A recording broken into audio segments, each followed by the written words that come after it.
নবীকে গালি দিলে তারা বরদাস্ত করতে পারে না। যুগে যুগে তারা শাতিমদেরকে হত্যা করেছে, করবে। আপনি আটকাতে পারবেন না। আটকানোর একটাই রাস্তা, শাস্তি আপনারা নিজে দিয়ে দেন। ফাঁসি কার্যকর করেন, মৃত্যুদণ্ড কার্যকর করেন। দুনিয়ায় সবার বিচার হয়। আপনার বাবাকে গালি দিলে তার বিচার হয়, স্বামীকে গালি দিলে তার বিচার হয়, সন্তানকে নিয়ে কটূক্তি করলে তার বিচার হয়, আপনাদেরকে নিয়ে কটূক্তি করলে তার বিচার হয়। অথচ আল্লাহর নবীর ইজ্জত নিয়ে কথা হয়, আপনারা ওইটার বিচারে চিন্তা করেন না। ও মুসলমান শুনেন, সব বরদাস্ত করা যায়, এই জায়গায় কোনো আপোষ নাই। আমরা কাউকে ক্ষমতায় থেকে নামানোর আন্দোলন করি না, কাউকে ক্ষমতায় উঠানোর আন্দোলন করি না। আমরা নবীকে ভালোবাসি, এখানে আমাদের কোনো ভেদাভেদ নাই। কে কিয়াম করে, কে করে না, কে ওয়াহাবি, কে সুন্নি, কে দেওবন্দি, কে ফুলতলি, এগুলা শোনার আর সময় নাই। নবীর ইজ্জত রক্ষায় ঐক্যবদ্ধভাবে আওয়াজ উঠাইতে হবে। আল্লাহর নবীর দুশমনদের মৃত্যুদণ্ড চাই, মৃত্যুদণ্ড চাই।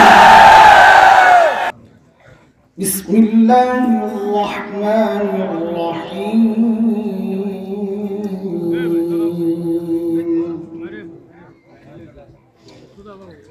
وَإِن نَكَثُوا أَيْمَانَهُم مِّن بَعْدِ عَهْدِهِمْ وَطَعَنُوا فِي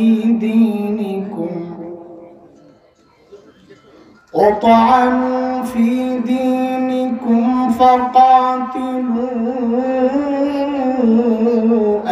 أَئِمَّةَ الْكُفْرِ إِنَّهُمْ لَا أَيْمَانَ لَهُمْ لَعَلَّهُمْ يَنْتَهُونَ أَلَا تُقَاتِلُونَ قَوْمًا نَكَثُوا أَيْمَانَهُمْ وَهَمُّوا بِإِخْرَاجِ الرَّسُولِ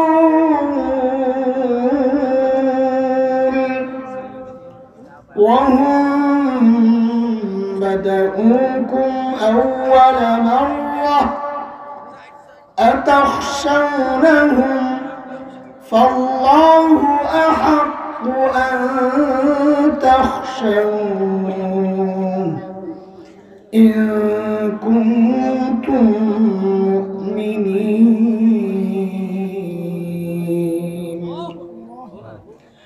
آمنت بالله صدق الله العلي العظيم হযরত শাহ সুলতান রহমতুল্লাহি আলাইহি সমাজ কল্যাণ পরিষদ কর্তৃক আয়োজিত আজকের এই তাফসীরুল কোরআন মাহফিলের চলতি অধিবেশনের সম্মানিত সভাপতি, উপস্থিত হযরত উলামায়ে কেরাম, মুরব্বিয়ান আযম, আমার ভাই আল্লাহ মামুন দামাত বারাকাতুহুল আলিয়া কথা বলেছেন, বন্ধু মুফতি সাখাওয়াত হোসেন রাজি কথা বলেছেন, বয়ানের লাইনে আমাদের উস্তাদ আল্লামা নুরুল ইসলাম আলিপুরি দামাত বারাকাতুহুল আলিয়া কথা বলেছেন, আরো বুজুর্গ উলামায়ে কেরাম কথা বলেছেন। এখন শেষ কিছু জরুরি কথা এই সময়ের জন্য সময় আমি ছেড়ে দিব। আমার একটা সুবিধা আছে, আমি চাইলেও এখানে থাকতে পারবো না, এই একটা বাড়তি সুবিধা নিয়ে এখানে বসছি। সেটা হলো আমার গাড়ি টাইম মতো যেতে হবে।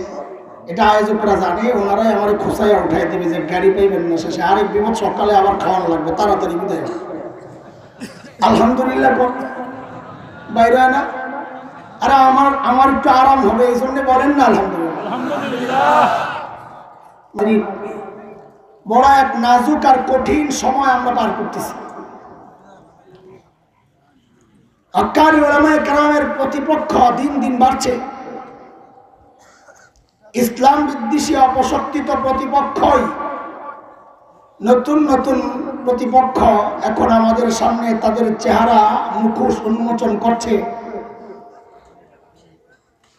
উলামায়ে কেরামের ভুল ধরাই যাদের কাজ, মামুল্লাহ কেমনে বলে কেন, বাবুনগরী বলে কেন, এই হুঙ্কার কেন, ওই ধমক কেন, আওয়াজ এত উঁচা কেন, রহমতের নবীর ওয়ারিসদের এমন কারবার কেন, এই অভিযোগ অভিযোগ অভিযোগ সুবহানাল্লাহ চলছে। এগুলোর কারণ কি? আজকে আমি মূর্তির বিরুদ্ধে কথা বললে কেন আমাকে মারতে আসা হয়? কারণ কি? আজকে কিছু ভাই উঁচু আওয়াজে প্রতিবাদ করলে কেন আমাদের মতো লেবাসওয়ালারাই প্রতিবাদ করে? কারণ কি? কারণ হচ্ছে আমাদের জিম্মাদারি যে কি তা আপনারা জানেন না। আমাদের মধ্যেও কেউ কেউ আছেন কি তার জিম্মাদারি সে নিজেও জানে না, যার কারণে আমাদেরকে খালি সবক দেয়, এটা এমনি করেন ওইটা অমনি করেন। আমি শুরুতে দুইটা আয়াত তিলাওয়াত করেছি, সূরা তাওবা আয়াত 12-13।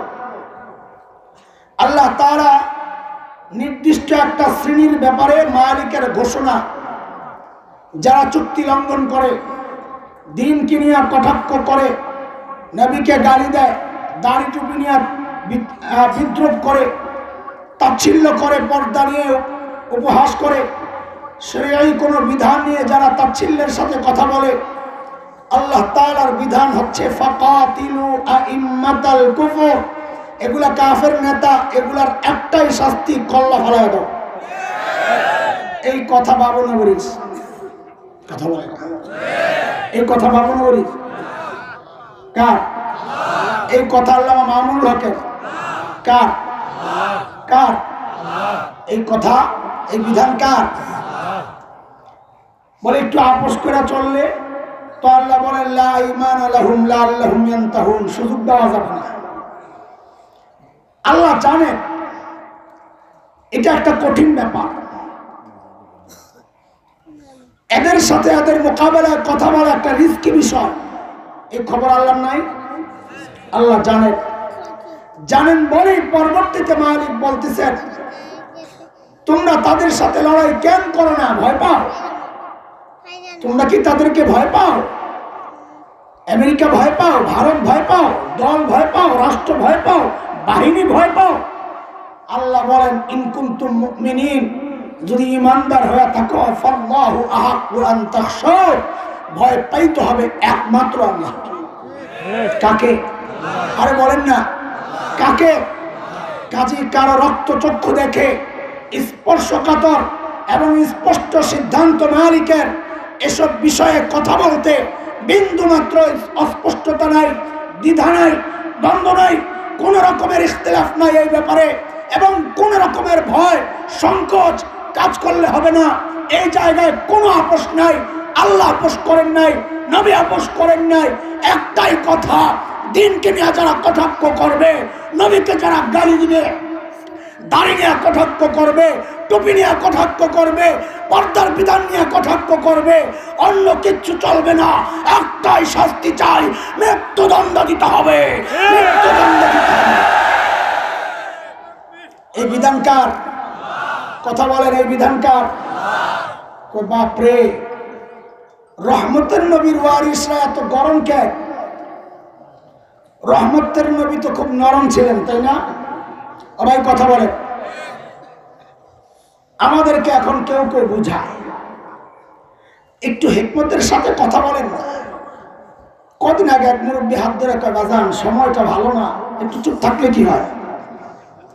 তা আমি বলি হযরত, সময় ভালো না বলেই তো কথা বলা দরকার। সময় ভালো হলে আর কথা বলার দরকার কি ছিল? আরে চুপ তো থাকবো সময় ভালো হলে, সময় খারাপ বলেই তো কথা বলা দরকার। আমার কাজটা কি? আমি আলেম, আমার কাজটা কি? হালুয়া খাওয়া?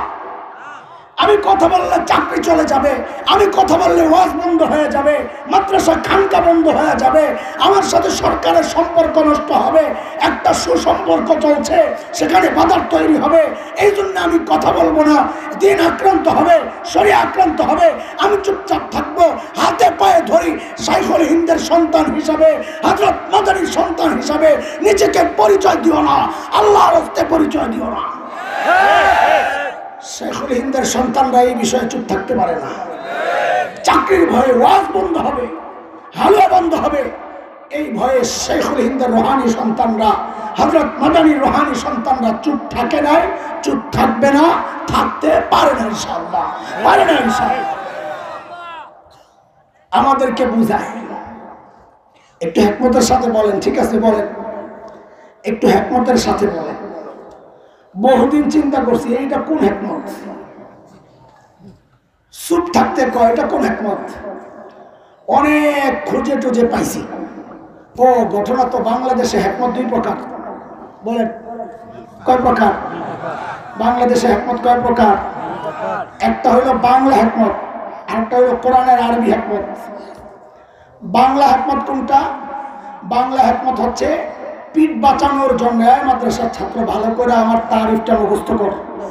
বাংলা হিকমত পিঠ বাঁচানোর জন্য সত্যকে গোপন করে তালে তালে চলতে থাকা, এর নাম বাংলা হিকমত।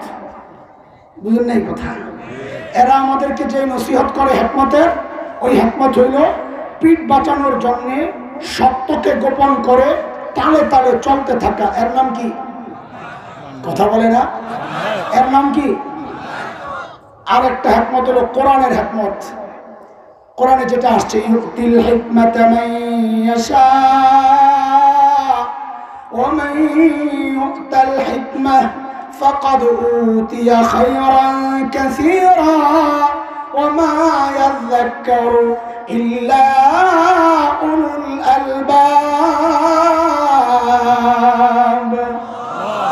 আল্লাহ বলেন ওই হিকমত আমি যাকে দিয়েছি তাকে প্রভূত কল্যাণ দিয়েছি।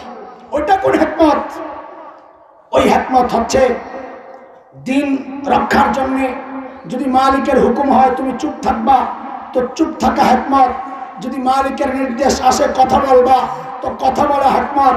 যদি মালিকের নির্দেশ আসে কারো গর্দান থেকে কল্লা ফালাইয়া দাও, কল্লা ফালাইয়া দেওয়া হিকমত।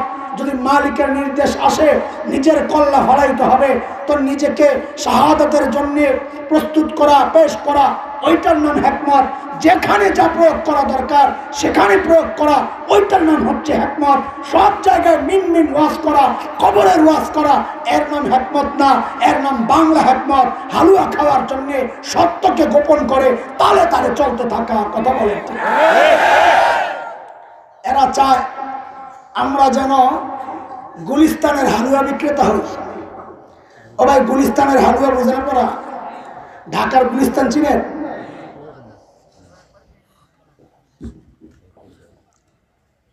ঢাকার গুলিস্তান আর সদরঘাট হলো বাটপাড়ের জায়গা। কখনো গেলে মোবাইল টোবাইল সাবধানে রেখে।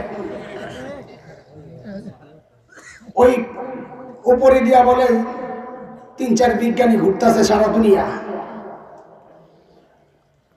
এক এলাকায় গেছে এক বিজ্ঞানী আরেক বিজ্ঞানীর জায়গায়, না দেখে কত এখন কই আছো? জাপানে আছি। কেমন? খুব ঠান্ডা লাগতেছে। আবার কয়েক ঘন্টা পর জিজ্ঞাসা, হ্যাঁ এখন কই আছো কত? আরবের কোন কান্ট্রিতে আছি। কি জন্যে? খুব গরম লাগতেছে। আবার অনেকক্ষণ পরে আরেকজন জিজ্ঞেস করে, কত এখন কই আছো? ঢাকার সদরঘাটে। কেমনে বুঝলি? কয়েকটু আগে হাতের ঘড়িটা আসছিল, এখন দেখি না। এগুলো বাটপাড়ের জায়গা। ছোটবেলায় আমরা দেখতাম বাটপাড়রা হালুয়া বেচে, লোকজন দাঁড় করাইয়া। এক ফাইল হালুয়া। কোন রোগের? চোখের ব্যথা, কানের ব্যথা, নাকের ব্যথা, ঠোঁটের ব্যথা, কপালের ব্যথা, মাথায় ব্যথা, সর্দি, কাশি, জ্বর, আমাশা, গিরায় গিরায় ব্যথা, জন্ডিস, আরো বহু রোগ আছে যেগুলো স্মরণে আমি কইতে পারতেছি না। তোরা বুঝা লইস। সব রোগের এক চিকিৎসা গুলিস্তানের হালুয়ার এক ফাইল।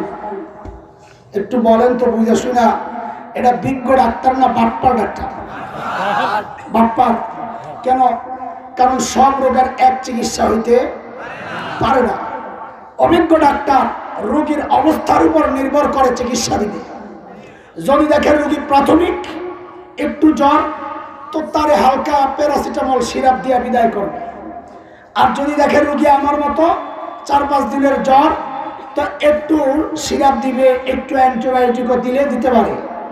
যদি দেখে না রোগী আর একটু কঠিন, তো তার অ্যান্টিবায়োটিকও আবার সাথে ইঞ্জেকশনও দিতে হইতে পারে। যদি দেখা যায় রোগী অপারেশনের রোগী, তো তাকে সিরাপ দেওয়া বিজ্ঞ ডাক্তারের কাজ না, তখন তাকে অপারেশন করাই হচ্ছে বিজ্ঞ ডাক্তারের কাজ। কথা কর ঠিক কিনা? ঠিক বিজ্ঞ আলেমদের অবস্থানটাও তাই। বিজ্ঞ আলেম যদি মনে করে রোগ প্রাথমিক, তো বিজ্ঞ আলেমরা দাওয়াত ও তাবলীগের সাথীদেরকে পাঠায় দিবে, যাও এদেরকে পিঠের মধ্যে বসে বসে যায় বুঝায়। বিজ্ঞ আলেমরা যদি মনে করে না রোগী প্রাথমিক না আর একটু কঠিন, তো মুফতি মুশতাকুর নবী দামাত বারাকাতুহুল আলিয়াকে পাঠিয়ে দিবে, যাও সিরাপও দিও, আবার মাঝে মধ্যে সাতা সুতা দিয়ে হালকা একটু অ্যান্টিবায়োটিকও দিয়ে দিও যাও। যদি দেখে না রোগী আর একটু কঠিন, তো আমার ভাই মাওলানা খালেদ সাইফুল্লাহ আইয়ুবীকে পাঠিয়ে দিবে, যাও অ্যান্টিবায়োটিকও দিবা, আবার মাঝে মধ্যে একটু ইনজেকশনও দিবা। আর যদি দেখা যায় যে না রোগী অপারেশনের রোগী, তখনও কি তুমি চাও দাওয়াত তাবলীগের মেজাজে তোমারে বুঝাবো, পিঠে পুইসা পুইসা বুঝাবো, সিরাপ দিব, প্যারাসিটামল দিব? না, তুমি তো অপারেশনের রোগী, তোমার অপারেশন করার জন্য অপারেশন স্পেশালিস্ট সার্জন আল্লামা মামুনুল হকের তখন দরকার। কিন্তু আপনারা চান কি জানেন? আপনারা চান আমরা খালি সবসময় কবরের ওয়াজ করি। এখন অবস্থা হয়েছে রোগীর পরামর্শ মতো ডাক্তারের চিকিৎসা করা লাগবে। রোগী গেছে হাসপাতালে, যায় দেখে হাসপাতালের মধ্যে লেখা অপারেশন থিয়েটার। রোগী কয় আমি এই হসপিটালে ভর্তি হবো না। কি জন্য? কয় এখানে জঙ্গিরা থাকে, উগ্রবাদী, উস্কানি দাতা। কেন? কইছে এখানে কাটাকাটি হয়। তো এখন বিজ্ঞ ডাক্তার কি করবে? কব ঠিক আছে ভাতিজা তুই জাগা, তোর একটা সিরাপ দিয়ে দিই, খা। না করবো জলদি ঢুক, কথা কর। আরে অভিজ্ঞ লোকেরা কি বলবে? অপারেশনের রুগীরে ছেড়া দিবে না ঢুকাবে? কিন্তু আপনারা চান এখন রুগীর পরামর্শ মতো যেন ডাক্তাররা চিকিৎসা দেয়। হুজুর এমনি কয়েন না এমনি কর, স্লিপ আসে, রাজনৈতিক আলাপ চলবে না, ওইটা চলবে না, ওইটা চলবে না।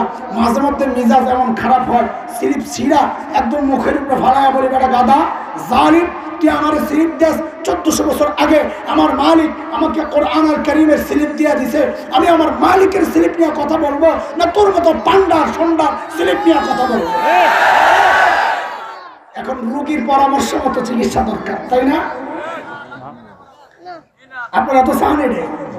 তো মামুনুল হক চিল্লাইলে এত সমস্যা কি আপনাকে? কত দেখি কত রকম আমার লেবে সামনে মানুষ এত চিল্লায় কেন? আমার বুঝায় কলকে থাও একটু বুঝাই তার না, কি বুঝামো? এত চিল্লায় কেন? তোর সমস্যা কি? বেড়াই চিল্লায়, কার কষ্ট লাগে? কষ্ট লাগে, হের লাগে, তোর কি? হের কষ্ট লাগতেছে, এত চিল্লায় কেন?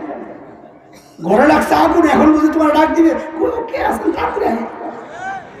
ঘরে আগুন লাগছে, এখন তো চিৎকার দিবে কে আসে কই দৌড়াও। এখন তোমার যদি অনুভব না আসে যে আগুন লাগছে, এটা তোমার সমস্যা।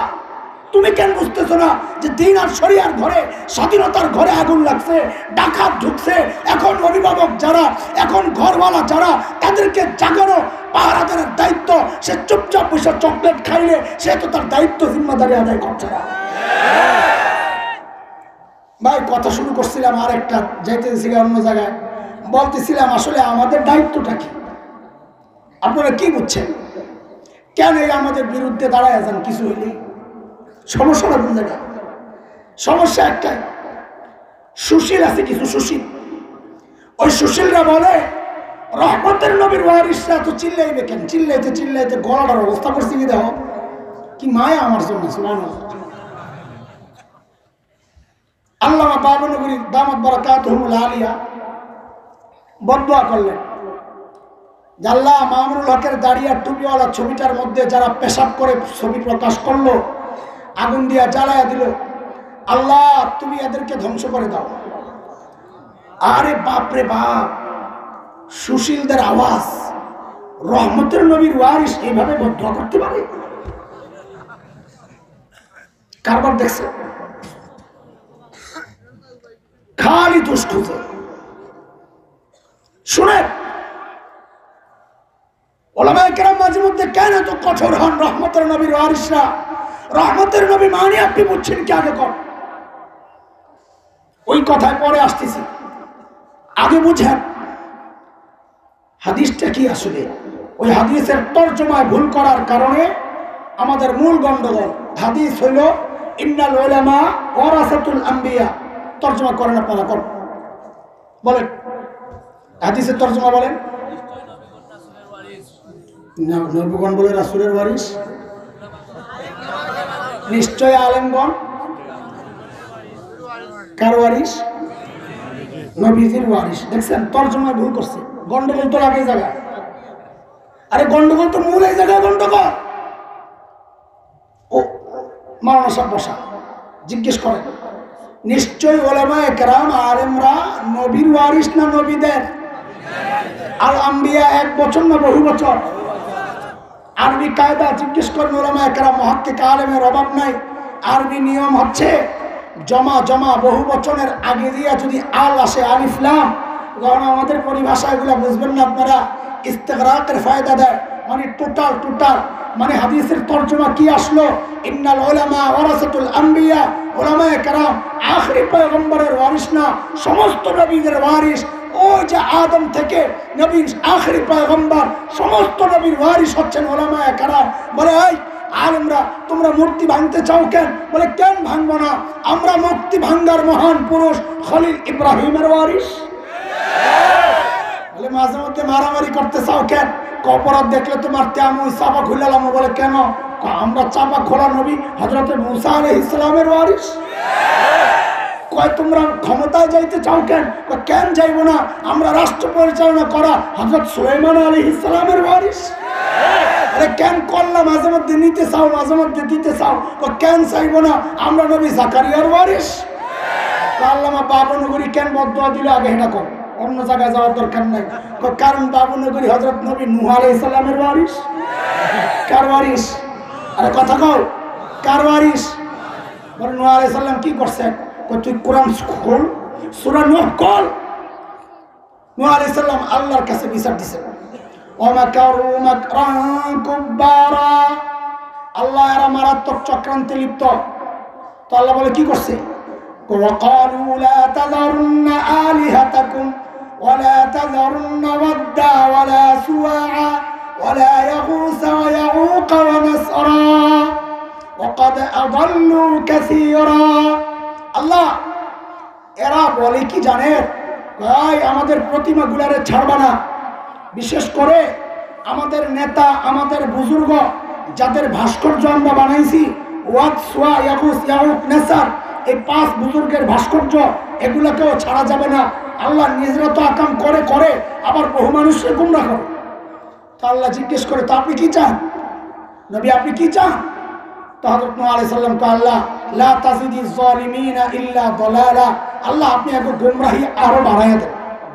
এটা দোয়া, কথা কয়, আপনি গুমরাহি বাড়াইয়া দেন, এটা দোয়া। গুমরাহি বাড়াইলে কি লাভ? নূহ আলাইহিস সালাম জানেন গুমরাহি বাড়লেই তো শাস্তি আসবে, ভিতরে ভিতরে হয়েছে যে আপনি শাস্তি দিয়ে শেষ করে দেন। যেই দেখছে গুমরাহি বেড়ে গেছে, এখন নূহ আলাইহিস সালাম আবার দোয়া করতেছেন, রব্বি লা তাযার আলাল আরদি মিনাল কাফিরিন দাইয়ারা, আল্লাহ জমিনে এদের অস্তিত্ব আপনি রাখেন না, সব ধ্বংস করে দেন। এটা দোয়া, কথা বলেন, আরে কথা বলে। তো নূহ আলাইহিস সালামের ওয়ারিস আল্লামা বাবনগরী বদদুয়া কইরা কোন দোষটা করছে রে? বল আমাকে, কোন অপরাধটা করলেন? সুশীল সাজনা, সুশীলগিরি দেখাও। অথচ এই কুলাঙ্গাররা যখন আমার নবীকে গালি দেয়, ও সুশীল তুই তখন কই থাকস? কই থাকস? এই সুশীলরা যখন, এই কুলাঙ্গাররা যখন আল্লামা আহমদ শফিকে তেতুল হুজুর বলে বলে কটাক্ষ করলো, ও সুশীল তুই তখন কথাই ছিলি, কথা বল, জবাব দে। হালুয়ার সুশীলগিরি না, এগুলো আমরা বুঝি না। এই হলো এক জবাব। খুব খেয়াল করেন, আমাদের দায়িত্ব শুনাইতেছি, সমস্ত নবীরা দিন কায়েমের জন্য যতগুলো পদ্ধতি গ্রহণ করেছে, সমস্ত পদ্ধতি উম্মতের আলেমরা গ্রহণ করবে। সেটা যদি কাইন্দা কাইন্দা বুঝাইতে হয় কাঁদবে, সেটা যদি জিহাদের ময়দানে অবতীর্ণ হয়, লড়াইয়ের মাধ্যমে যদি দিন প্রতিষ্ঠা করতে হয়। এখন তো আবার ফতুয়া আপনারা দেন, আমরা শুধু রক্ষণাত্মক ভূমিকায় থাকবো, ঠিক না? আহা, কি চিন্তা ঢুকছে মাথায়। ইসলামকে রক্ষণাত্মক ধর্ম বানাইছেন আপনারা। মক্কা বিজয় তো রক্ষণাত্মক, তাই না? মদিনা থেকে নবী মক্কায় আসলেন, এটাও রক্ষণাত্মক, তাই না? মক্কা থেকে নবী ওই যে তায়েফে গেলেন, এটাও রক্ষণাত্মক ছিল, তাই না? তবুকে গেলেন, এটাও রক্ষণাত্মক ছিল, তাই না? বদরে আসলেন, সর্বপ্রথম যুদ্ধ, ওইটাও রক্ষণাত্মক ছিল। উম্মতকে আর কত ঘুম পাড়ায় রাখবেন আপনারা? জিজ্ঞেস করি, বলে উস্কানি দিও না, যদি এটাই হয় জিহাদের কথা বলা যদি উস্কানি হয়, ওই উস্কানি তাতে তো আল্লাহ আল্লাহ হুকুম করতেছেন, ইয়া আইয়ুহান নাবিয়্যু হাররিদিল মুমিনিন, ও নবী আপনি আপনার উম্মতকে মুমিনকে জিহাদের জন্য উৎসাহিত করেন। উস্কানি তাতে তো আল্লাহ। এই কথাটা জি বলতে ডর লাগে, তাই না? হ্যাঁ বুঝি আমরা ওই জিটা বলতেও ডর লাগে। বলে এখন তো জিহাদের কোনো অবস্থা নাই। কখন আসছিল? এখন তো সময় খুব খারাপ। আরে কয়দিন তোমার কয়লার উপর শোয়াইছে? হ্যাঁ, আরে কয়দিন তোমাকে কয়লার উপর শোয়াইছে জিজ্ঞেস করি। অথচ যাদের ওয়ারিস নিজেকে দাবি করো, যাদের রুহানি সন্তান নিজেকে দাবি করো, ওই শাইখুল হিন্দের ইতিহাস পড়ে শোনাও। শোনো, মৃত্যুর পর শাইখুল হিন্দকে দেওবন্দের মানুষরা যখন ধোয়াইতেছিল গোসল, হায় হায় দেখে কোমরের মধ্যে কোনো গোস্ত নাই, শুধু মেরুদণ্ডের হাড়টা। লোকজন অবাক হয়ে গেছে, এই কি অবস্থা শাইখুল হিন্দের, কিন্তু কেউ জানে না কি হয়েছে। হযরত মাদানী ছিলেন কলকাতায়। ওস্তাদের মৃত্যুর খবর পায়া দেওবন্দে যখন পৌঁছে, দেওবন্দের মানুষ দৌড়ে আসছে, হযরত শাইখুল হিন্দের কোমরের এই কি অবস্থা, কিচ্ছু নাই গোস্ত, মেরুদণ্ডের হাড় খালি, কি সমস্যা? আয় হায়, হযরত মাদানী হাউমাউ করে কান্না শুরু করছে। আমার ওস্তাদের এই কথা আমি কাউকে বলি নাই।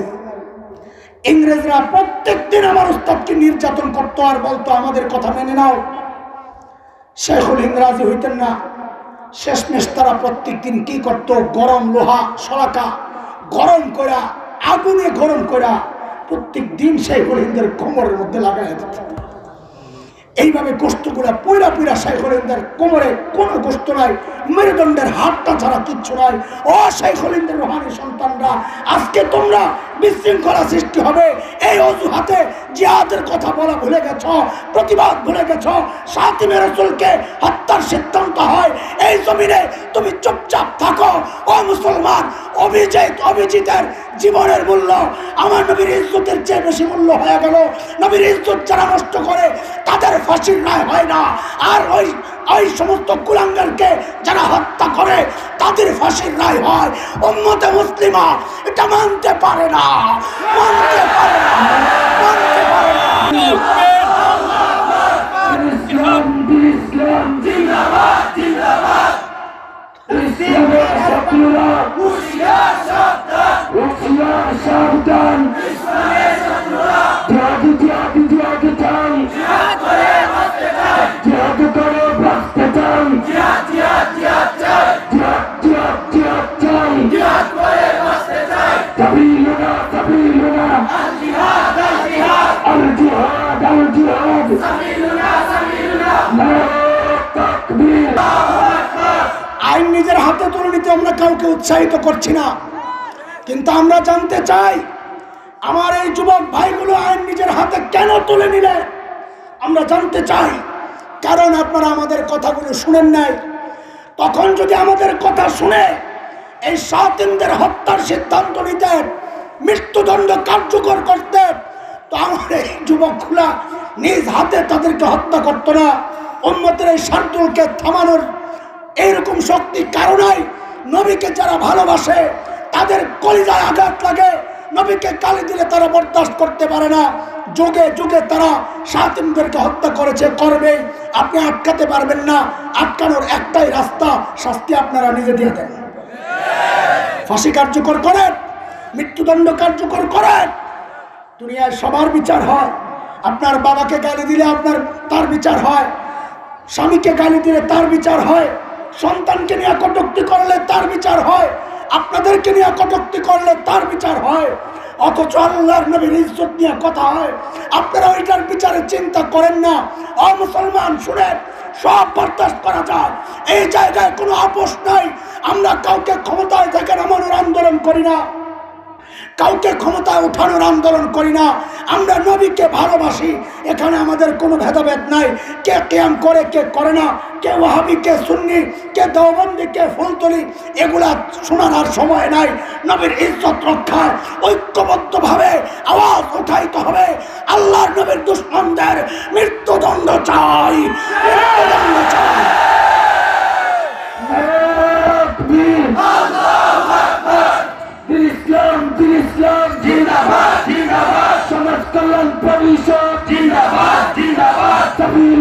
সাবিলুনা আল জিহাদ আল জিহাদ আল জিহাদ আল জিহাদ সাবিলুনা সাবিলুনা আমার নবী তোমার নবী বিশ্ব নবী সবার নবী বিশ্ব নবী সবার নবী আমার নবী তোমার নবী নারে তাকবীর আল্লাহু আকবার মুহতারাম হাজরিন আমাদের মাথায় একটা কথা দেওয়া হয়েছে আমরা রহমতের নবীর ওয়ারিস রহমতের নবী মানে ওই যে যিনি মার খান বদদুয়া দেন না কবি ইকবাল বলেছেন যেটা ওইটাই মাথায় ঢুকছে জুয়াসি কো কমলি মে আপনি ছুপা লে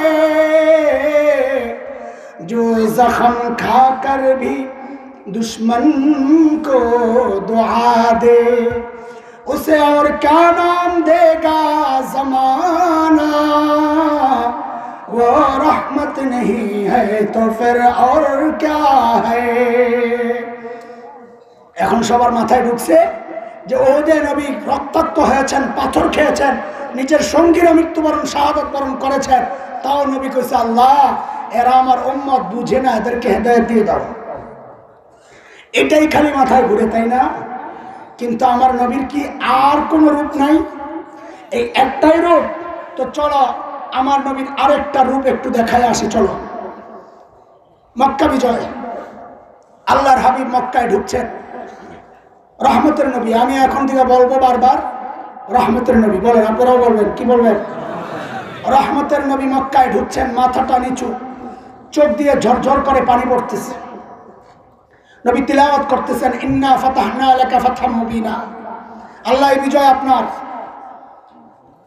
দুইটাই ঘোষণা দিলেন এই মক্কাবাসী ভয় পেও না লা তাসরিবা আলাইকুমুল ইয়াউম আজকে সবাইকে ক্ষমা যাও কোনো প্রতিশোধ নাই তবে মান দাখালাল মসজিদাল হারাম ফাহুয়া আমিন শর্ত হলো যে মসজিদে হারামে ঢুকবে সে মান দাখালা দারা আবি সুফিয়ান ফাহুয়া আমিন শর্ত হলো যে আবু সুফিয়ানের ঘরে আশ্রয় নিবে সে মান আগলাকা বাবাহু ফাহুয়া আমিন শর্ত হলো যে নিজের ঘরের দরজা বন্ধ করে দিবে সে নিরাপদ লড়াই করতে আসলে তাকে ছাড়া হবে না সব নিরাপদ এই যে নবী ঘোষণা দিলেন অথচ আল্লাহর তো সিদ্ধান্ত হচ্ছে মালাউনদেরকে ছাড়া যাবে না আল্লাহর সিদ্ধান্ত কি কথা বলেন কাদেরকে কাদেরকে মালাউন মানে হিন্দু কি সূরা আহজাব আয়াত 57 মালাউন কাকে বলে আল্লাহ জানায়া দিয়েছেন ইন্নাল্লাযীনা ইউযুনাল্লাহা ওয়া রাসূলাহু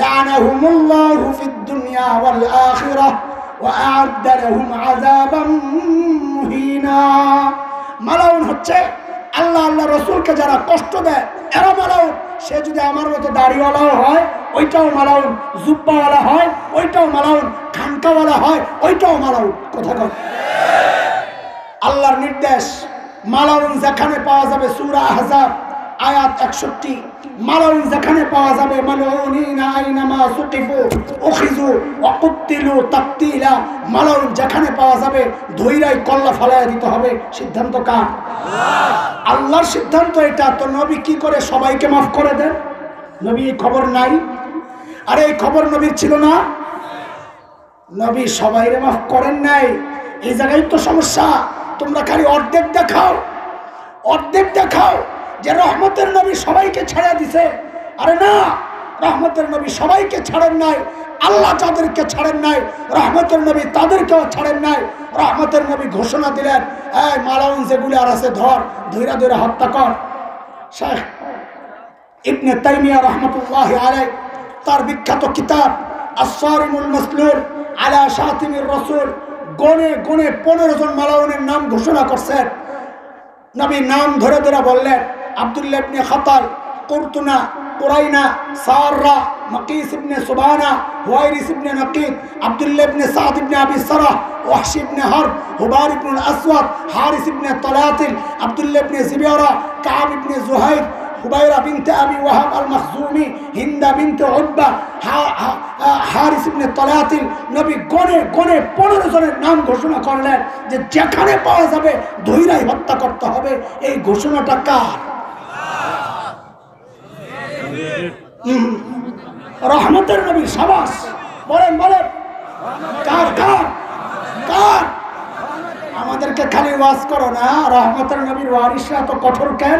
এই দেখো রহমতের নবীর সিদ্ধান্ত কি ঘোষণা দিলেন, ধর, যেখানে পাবি ধৈরাই হত্যা কর। সাহাবায়ে কেরাম তো অস্থির হয়ে গেছে, কেন আসছিল তো সবগুলোরে সাইজ করবে। এখন তো নবী সিদ্ধান্ত জানিয়ে দিলেন যে না, মাত্র 15টা। কয়টা? তো ধরেন রাগ আসছিল 1 কেজি, 1 কেজি ভাগে পড়তো 10,000-এর উপরে। এখন তো কমতে কমতে 15 জনের উপরে আয়া পড়ছে, তাহলে কেজি এক একজনের ভাগে রাগ অনেকটি পড়ছে না? এখন তো পাইলে পুরা আউলেজুলো করে ফেলবে, এইরকম খোঁজতেছে, কই ভাই কর। সব পালাইছে চারদিকে। আব্দুল্লাহ ইবনে খাতার কাবার গিলাফ দিয়া যায় নিজেরা জড়াইছে। এর মনে করছে কি মুসলমানরা কাবার ইজ্জত করে, গিলাফ দিয়া জড়াইলে মনে হয় আমারে ছেড়ে দিব। ওই যে নির্বাচনের আগে দিয়া পাবলিক যা করে, হুজুররা টুপিরে মোহাম্মত করে, নির্বাচনের আগে টুপিটা লাগাইলে মনে হয় আমারে ভোটটা দিব। কাবার গিলাফ দিয়া নিজেরা জড়াইছে যে কাহিনী তো ফিটিং, নিচে দিয়া তো পাও দেখা যায়। আসসারিমুল মাসলুল আলা শাতিমির রাসূল কিতাবে এই গল্পগুলো যখন পড়ি, ছোটবেলার গল্প একটা মনে পড়ছে। নতুন বউ শ্বশুরের সাথে বসতে ভাত খেতে, তো আগেরকার দিনে তো ওই যে মাটির মধ্যে বসতো, পিড়া পিড়া কি বলে, খাটনি বলে, খাটের মধ্যে বসছে। খাটের মধ্যে বসলে তো পিছনের রাস্তা নিয়ন্ত্রিত থাকে না খুব একটা, বায়ু ছুটে গেছে টুস করে। হাসিস না, বায়ু ছাড়া এটা কোনো দোষের কিছু না, সবারই হয়, হাসার কি আছে। টুস করে বেরিয়েছে। এখন বউ তো নতুন বউ, শ্বশুরের সামনে লজ্জা। কি করছে, প্লেটের মধ্যে আঙ্গুলটা দিয়ে এরকম খালি গুতা মারে, ক্রট ক্রট আওয়াজ হয়। শ্বশুরে বুঝাইলো, আব্বা আগে যে আওয়াজটা হয়েছে আপনি যেটা মনে করছেন ওইটা না, এটা আমার আঙ্গুলের গুতার আওয়াজ। শ্বশুর চিন্তা করছে, বউ তো প্রত্যেক দিনে এই কাম করবো, কয়দিন আর এইভাবে আমার ধোকা দিব, শরম যা ভাঙ্গার আজকে ভাঙ্গাইয়া দিই। তো শ্বশুরও বিড়াল কম না। শ্বশুর কয়, বৌমা আওয়াজটা নাইলে কোন রকম ঢাকলা, কিন্তু গন্ধটারে কি করবা?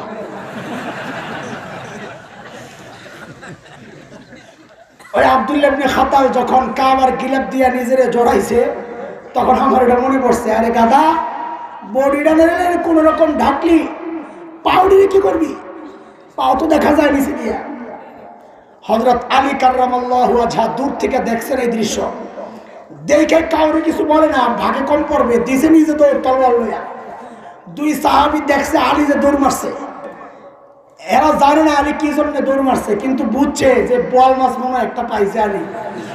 কিছু না দেখে 2 জন দিছে আলীর সাথে দৌড়। কি রাগ আর ক্ষোভ ভিতরে কাজ করতেছিল কাদের? রহমতের নবীর সঙ্গীদের। বলো বলো কাদের? আরে বলো কাদের? আমি বলে সবক দাও না, দেখো মক্কা বিজয়ের ইতিহাসটা একটু পড়ো। হযরত আলী কাররামাল্লাহ বাইর করছেন টাইম না, লগে লগে কল্লাটা ফালাইয়া দিয়া মাকাম ইব্রাহিমের পাশে ঝুলাইছেন। কার হুকুমে? আরে কার হুকুমে? শেষ হয় নাই। হযরত ওসমান নবীর অত্যন্ত প্রিয় মানুষ, তাই না? দুইটা মেয়ে নবীর, যার হাতে নবী তুলে দিয়েছেন, এমন বিশ্বস্ত মানুষ ওসমান। আর ইসলামের কত খিদমত ওসমান করেছেন। হযরত ওসমানের আপন দুধ ভাই, ওই 15 জনের একজন আব্দুল্লাহ ইবনে সাদ ইবনে আবি সারাহ। ও মুসলমান, খেয়াল করো, হযরত ওসমান হাতটা ধইরাই নবীর ডান পাশে নিয়ে আসছেন। ইয়া রাসূলুল্লাহ, আমার দুধ ভাই আব্দুল্লাহ ইবনে সাদ ইবনে আবি সারাহ, আমি তার নিরাপত্তা চাই। আল্লাহর হাবিব মুখটারে ফিরাইয়া ফেলছেন। বলেন কে ফিরাইছে? আরে বলেন না, আমগরে নসিহত করেন, দেখেন নবী কি করে। রহমতের নবী মুখ ফিরাইয়া ফেলছেন। হযরত ওসমান আবার আব্দুল্লাহ ইবনে সাদ ইবনে আবি সারাহকে বাম পাশে নিয়ে গেছেন। ইয়া রাসূলুল্লাহ, আমার দুধ ভাই নিরাপত্তা চাই। নবী আবার মুখ ফিরাইছেন। এই কোন নবী? কোন নবী? নসিহত করার আগে ইতিহাসগুলো আরেকবার পড়ো। হযরত ওসমান আবার ডান পাশে এসে বলেন, ইয়া রাসূলুল্লাহ, আমার দুধ ভাই নিরাপত্তা চাই। নবী আলাইহিস সালাম ইসলাম কবুলের শর্তে নিরাপত্তা দিয়েই সাহাবীদেরকে বললেন, এই আমার সাহাবীরা, আমি যে এদিক ওদিক তাকায়া কাল ক্ষেপণ করতেছিলাম, এই সুযোগটা গ্রহণ করে কেন তোরা আব্দুল্লাহর কল্লাটা ফালাইয়া দিলি না? বলেন এই কথা কার? আজকে যদি এই কথা বাবু নগরী কইতো, আজকে যদি এই কথা মামুনুল হক বলতো, এই আমার হুকুমের অপেক্ষা কেন করস, শাতিমদেরকে দইরাই মাইরা ফেল, তখন কি কইতা? কইতা রহমতের নবীর ওয়ারিসগণ এমন অবস্থা বলতা, তাই না? দেখো রহমতের নবী কি বলে, কথা শেষ হয় নাই। সাহাবায়ে কেরাম তো হতাশ, হায় বয়াল মাস্টার ছুটে গেল, সুযোগটা কেন গ্রহণ করলাম না? সাহাবায়ে কেরাম বলেন, ইয়া রাসূলুল্লাহ, একটু চোখের ইশারায় যদি বলতেন ওরে শেষ কর। আহা, এখানে আইসা নবী তার আখলাক প্রকাশ করেছেন। করে বলো কি, আমি নবীর সামনে চোখের ইশারায় কথা বলা, নবীরা যা বলেন তো ডাইরেক্ট বলেন। এই জন্যই তো আমাদেরকে তোমাদের পছন্দ না। কেন? আমরা তো তোমাদের রাজনীতির মারপ্যাচ বুঝি না, যা বলি তো ডাইরেক্ট বলি, বাঁচতে বাঁচবো, মরলে মরবো, দিনের ব্যাপারে কারোর সাথে আপোষ করতে রাজি না, আপোষ করতে রাজি না। মুসলমান, কিভাবে বুঝাবো তোমাদেরকে? নিজের দায়িত্ব বুঝো। ওলামায়ে কেরাম নিজের দায়িত্ব বুঝে। আমার দায়িত্ব খালি দাওয়াত না, আমার দায়িত্ব তাকলিমে দ্বীন। খালি বলে এইভাবে ওয়াজ করে কেন, নাকি দাওয়াতি আন্দাজ নাকি? আমার কাজ কি খালি তোমার দাওয়াত দেওয়া? এটাই আমার কাজ। বলে এইভাবে চিল্লান কেন গাদা? আল্লাহর নবী যখন ভাষণ দিতেন, হাদিস পড়ে দেখ, মিম্বর থরথর করে কাঁপতো কেন? নবী নরম